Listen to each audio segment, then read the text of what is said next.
Hey, what is up, mortals? It is GrogFunky here, with a new video for you. Welcome to part 12 of What If Deku Was a Dragon Slayer. I just wanted to greet you guys by saying, sit back and relax. You're in for a treat. And so, we begin. Principal Nezu gave the students 3 days off after the sports festival. Midoriya and the others, after the 3 days had passed, Midoriya was taking the train to UA. Ever since the USJ, Midoriya could not take any form of transportation without getting paralyzing motion sickness. Fortunately, he managed to find an over-the-counter tablet that helped out. It did not get rid of the sickness completely, but it managed to let him take the train without passing out. As Midoriya was waiting for the train to get to the station, he heard a voice speak to him. Excuse me, you're Midoriya from Class 1A. I watched the sports festival. You were awesome! Once the passenger said that, a chorus of praise from the other passengers in the car followed. Midoriya was not used to this much praise from strangers. The youth was glad when the train finally arrived at the station and he could disembark. The fiery youth walked toward UA with an umbrella in his hand. The gentle rainfall helped to settle his stomach and calm down from the incident on the train. The youth always liked listening to the rain. With his enhanced hearing, Midoriya could hear the series of rhythms that the drop made as they hit the ground. The teen liked to call it music of nature. As he walked, a quick series of splashing came up from behind him. The young wizard turned to see Iida running through the street. Why are you walking so slowly, Midoriya? The stiff teen raced past his classmate. Why are you in such a hurry, Iida? The bell doesn't ring for another 10 minutes. UA students should always arrive everywhere between 10 minutes early. Don't you think so? The robotic teen zipped off toward the UA entrance. Both boys arrived at the entrance, one after the other. As Midoriya put away his umbrella and street shoes, he watched Iida with a concerned look on his face. The brunette had been worried about his classmates since the sports festival. Iida had come to him, Uraraka, and Wendy to tell them that he had to leave the festival early that day. The upright teen had received a call from his mother that his older brother had been seriously wounded by a villain. Iida had left the stadium to be by his brother's side. In the days that followed the festival, it had been revealed that Ingenium, Iida's brother, had been attacked by the hero killer Stain. The villain had attacked many heroes and killed several at this point. The fact that Iida's brother had survived the attack was a miracle. Midoriya was about to approach Iida when Wendy appeared. Good morning, Iida. How's your brother doing? Midoriya walked over and joined the conversation. Yeah, I've been really worried about you since you told us that. Is Ingenium okay? Iida put a smile on and stated, Thank you both for your concern, but my brother is going to be fine. There is nothing for you to worry about. Iida then made his way to the classroom. This left Midoriya and Wendy alone. Is it just me, Wendy, or does Iida's smile feel strange? It kind of felt forced, didn't it? You're right. The two teens stood there, worried about their friend's well-being. Suddenly, Wendy realized she was alone with Midoriya. Many of the events from the sports festival flashed through the brunette's mind. Midoriya wrapping his arms around her and lifting her off the ground. Him confronting her after her loss. But most importantly, when she became flustered during her match with Bakugo. Wendy looked at Midoriya's face and her own turn beat red. Lucy had told her that she needed to tell Midoriya how she felt, but she didn't know if she could do that. She had never said such things before to a boy. Plus, what if Midoriya did not feel the same way? Her heart would never heal from such a rejection. The young girl got so lost in her thoughts that she did not hear Midoriya speaking. Wendy, is everything okay? The embarrassed girl snapped out of her freakout. Yes, I am. I'm fine. Are you sure? Your face got really red all of a sudden. Are you sure you're not running a fever or something? Maybe you should go see Recovery Girl before class gets started. Wendy thought to herself, Why did he have to be so sweet and caring? The wind user took a deep breath and sighed. I'm fine, Midoriya. Thank you for your concern, but we need to get to class. Miss Scarlet will not be happy if we're late. Good point. The two students then walked toward the classroom. The bell rang and the door to the classroom opened. Ursa Scarlet walked in and took her place at the lectern. Tsuyu Asui was the first to comment on the teacher's appearance. Ribbit, Miss Scarlet, you don't have bandages anymore. This is good news. Recovery Girl went a little overboard on her treatment anyway. You all have a very important class on hero informatics. Many of the less academically capable students started to silently freak out. Most of them hoped they didn't mean they had to take a pop quiz. You need code names. At the mention of code names, the most of the class exploded with excitement. Urza regained control of the class with a stern look. This is related to the Pro Hero draft pick. Most Hero Course students don't have to worry about the draft until their second or third year, but your class is different. By selecting you now, the pros are essentially investing in your future potential. However, if their interest in you changes before you graduate, then the offer can be rescinded. Hagakure then spoke up. So even if we're selected, we still have to prove ourselves? That is correct. Urza pressed a button on the lectern, and a list of names and numbers appeared on the blackboard behind her. These are the individuals who received offers. The top of the list showed Kaminari having the most offers. Midoriya came second. Tied at third place was Bakugo and Todoroki. This made Bakugo want to rip his desk apart. The idea of being tied, especially with Todoroki, was enough to set the explosive teen off. Urza continued. Those of you who did not receive an offer, don't be disheartened. You are still partaking in the internship program, and that is why you need code names. While these names will more likely be temporary, take them seriously. Suddenly, the classroom door flew open. A voice spoke in passionate tone and completed Urza's sentence. Or you will have hell to pay later. All of the students turned towards the door. Walking into the classroom in a suggestive way was Midnight, the R-rated hero. Walked toward the lectern and stood beside Urza. The students relied on her presence with shock. Urza cleared her throat. Midnight will be in charge of approving your code names. It is not really my specialty.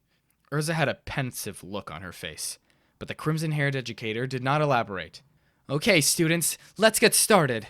The purple-haired woman handed out dry erase boards for the teens to write their hero names on. With that, the class began the process of choosing their identity as heroes. All of the 1A members took the task seriously. After several minutes, Yuga Aoyama stepped up to the podium and presented his name. Behold, the shining hero! My name is I Cannot Stop Twinkling! The students were surprised that Aoyama would choose such a weird name. But they were even more surprised when Midnight smiled and said, It would be better if you changed the cannot to can't. Mina Ashido went next. Here's my name, the Ripple Hero Alien Queen! You mean that awful creature with the acidic blood? I don't think so. Dang it! Ashido walked back to her desk with a dejected look on her face, with her shoulders slumped. With the last two names have being so odd, the other students felt that they would have to come up with something really clever. This feeling changed when Asui took the stand and presented her name. Rainy season hero Frappy. Midnight approved this name. Everyone started cheering when this happened. And so it went. Everyone chose their names and it got approved. Midnight replied, I seriously thought this would take longer. The only ones left are Wendy, Midoriya, Bakugo, and Iida. Iida took the podium and showed that he would just be using his name, Tenya. This was a surprise to everyone. Wendy went next. I've decided to go with Airstream. Simple and to the point. I like it. Okay, Midoriya and Bakugo, are you two ready? Midoriya wrote down a name on his board. The Granette said to himself, This is it. It has to be. He walked up to the front and displayed his chosen name before his classmates. The whole class was surprised by his selection. Kaminari was the first one to speak up. Are you sure about that name, Midoriya? That could be your name forever. Yes, I'm sure. At first I didn't like it, but then someone told me that I could have a different meaning to it. Wendy got a big smile on her face at this comment. So this has to be my name. Deku! That left only Bakugo. The teen kept getting his names rejected because he insisted on including the words explosion murder. After the name selection was completed, Urza and Midnight stood in the front of the class. Now that you have your code names, it is time to consider where you will be interning. Kirishima responded to this statement. Oh, so will we be interning? All of us? Even though we didn't receive any offers? Correct. Those who got offers will choose from that list. Urza then held up a stack of papers. Those that did not will be given a list of pre-approved agencies to choose from. Keep in mind that the type of hero you want to be as, you choose your agency. Every agency has a specialty that focus on. Midnight then added, Imagine you are 13. You would want to intern at an agency that focuses on rescuing people, not combat. Urza then completed the talk in a firm voice. Keep those things in mind as you make your selections. The crimson-haired mage then turned her firm gaze upon the three wizard students. Midoriya, Kaminari, Wendy. The powerful woman said it in a stern tone. Will you three step out with me for a moment? While this sentence was worded like a request, Urza's tone made it clear that it was a command. This video is sponsored by NordVPN. Staying safe online is an ever-growing difficulty, and hackers could exploit you. NordVPN allows you to change your IP address, making it harder to track, securing your privacy. In addition to providing you with safe passage through the web, you can also expand the reach of your favorite streaming services. Are you tired of going through 2, 3, or even 4 streaming services to watch your favorite anime? Well, with NordVPN, you can change your country and be able to binge shows like My Hero Academia, Naruto, and many others on your favorite streaming services with just a press of a button. Check out the link in the description to get 72% off when buying for 2 years at $3.29 a month.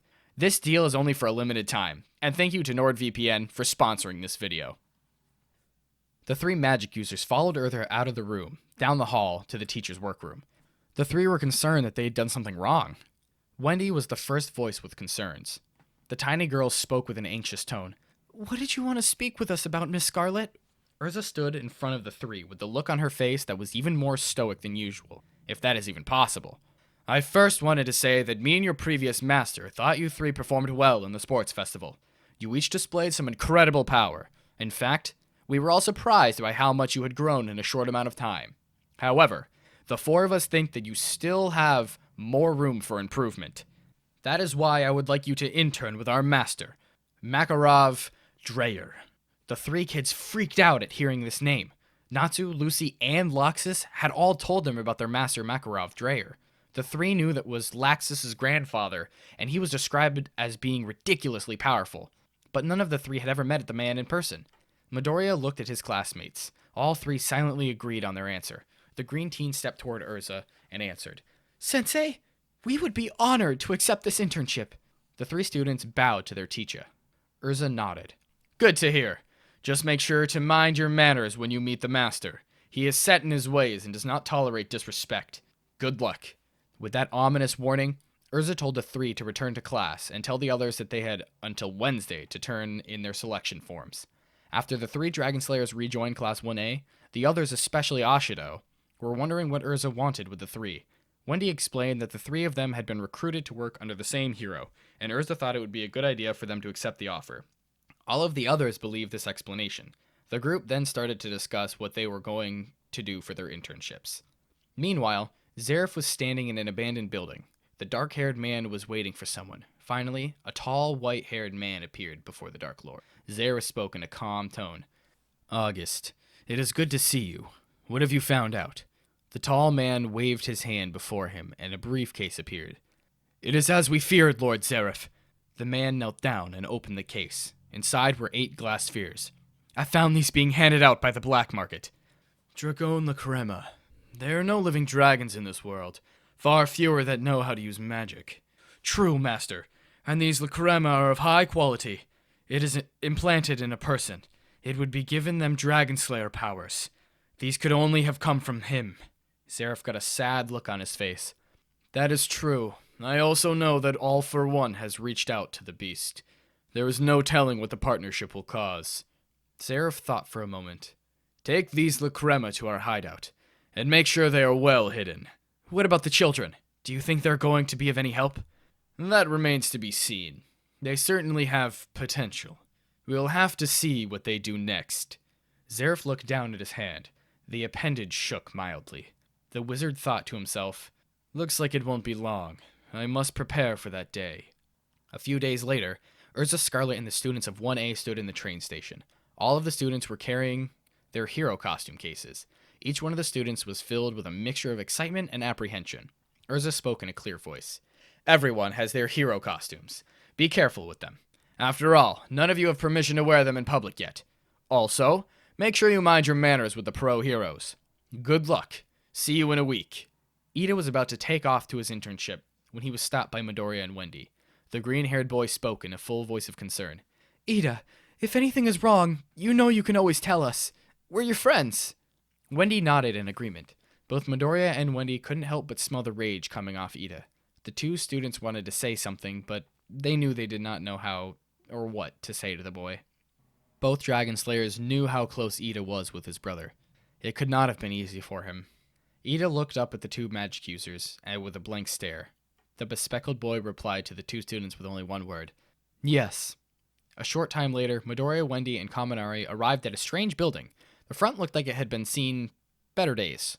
A giant sign hung over the door at a weird angle. The sign read, Fairy Tale. Kaminari got a quizzical look on his face. What does fairy tale mean? I didn't think fairies had tails. Well, the only way we're going to know is if we go inside. The 3 UA students opened the door and walked into the building. They were surprised by the interior design. The whole downstairs looked like a bar. There were tables and benches spread around the room. Midoriya spoke in a worried voice. Hello? Is anyone here? Suddenly, a giant shadowy figure appeared from behind the bar, against the back wall. The figure spoke in a deep, gravelly voice, full of anger. Who are you? What are you doing here? I will not tolerate trespassers in my home. The kids were frozen in terror for several moments. Finally, Midoriya spoke up. We're not trespassers, sir. I'm Izuku Midoriya. This is Wendy Marvel, and that is Denki Kaminari. We're the UA students Scarlet sent here to do an internship with Markov Dreyer. The large figure shrank down into a tiny old man. The man was balding with white hair and a white beard. The old man's face broke out in a smile. The tiny man then spoke in a voice full of glee. Oh, so you three are the students I've been expecting. Welcome. I am Markov Dreyer, but you can call me Master. Thank you all for sticking around, and I hope that you enjoyed. Before you leave, we would just like to let you know that we, the Celestials, have many other channels for your entertainment and viewing purposes. All the information you'll need is right below here in the description, so feel free to check out all the other incredible projects our team creates. Secondly, on behalf of We the Celestials, I'd like to thank everyone involved in the production of today's awesome content. Their details will be in the description below. That's all for today's video, so goodbye and have a divine day.